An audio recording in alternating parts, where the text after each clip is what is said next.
This is T. Corman of the SCP Foundation for Dr. Campbell. SCP-280, Eyes in the Dark. Object class is Keter. Special containment procedures. SCP-280 is to be contained in a 5 by 5 meter cell, and no equipment of any kind is to be left inside when staff are not present.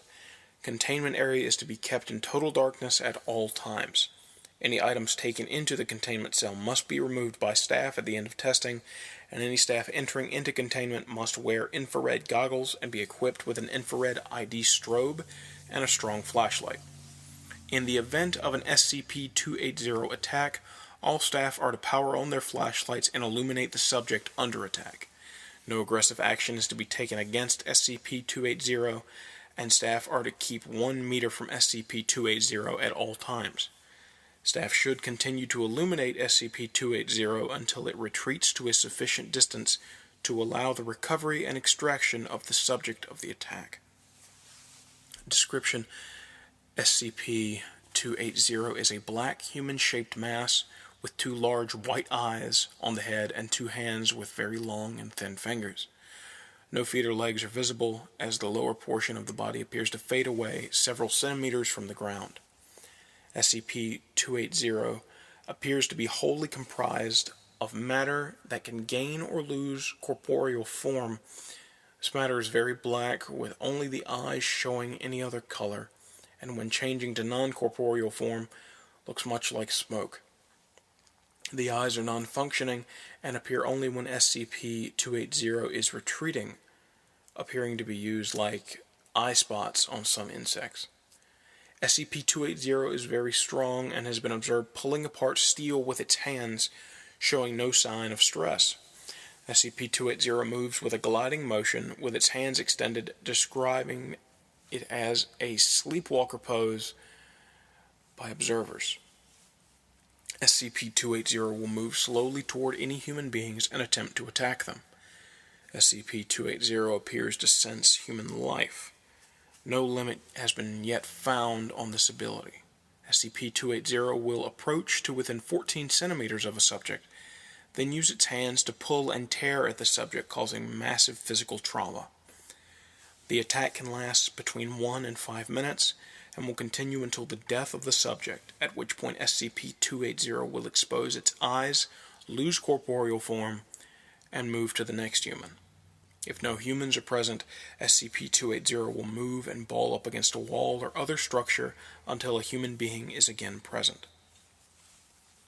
SCP-280 will retreat slowly from light, exposing its eyes in the direction of the light or at any nearby humans. This has been described as extremely disconcerting by those who have stared at. If the area that SCP-280 currently resides in becomes fully illuminated, or there is a very bright burst of light, SCP-280 will fade away and reappear in another area. This appears to be done purely as a defensive response to light, and will not be used to follow or attack prey. SCP-280 does not appear to eat, breathe, or sleep, does not ingest any of the tissue removed during an attack, and simply drops it to tear a new piece. Due to its ability to become incorporeal at will and its aggressive nature, no samples of SCP-280 have been collected. Addendum: Notes on recovery. SCP-280 was recovered in Mississippi after several reports of locked room murders and child deaths. All were reported as being extremely vicious, and victims were horribly mangled. The Foundation became involved after a family of 5 was murdered in their home. A survivor was found in the basement, 9-year-old David, who had come over for a sleepover. He was found in an advanced state of shock, holding a flashlight and unresponsive to outside stimuli. During an investigation of the basement, an officer was attacked and badly mutilated. His statement attracted the interest of Foundation agents. During recovery, SCP-280 was temporarily lost due to its ability to teleport when exposed to high levels of light. It was also observed that SCP-280 is frequently discounted as shadow when seen in the dark, or dismissed as clothing, hair, or another object when accidentally touched in the dark.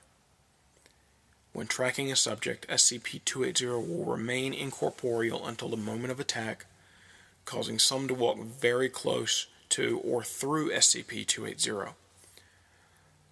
Subjects report a feeling of dread and unease when inside SCP-280. SCP-280 usually does not respond to this, but will sometimes expose its eyes and enter its retreating posture when passed through. No pattern has emerged for this behavior. So that was fourth entry, SCP-280, Eyes in the Dark.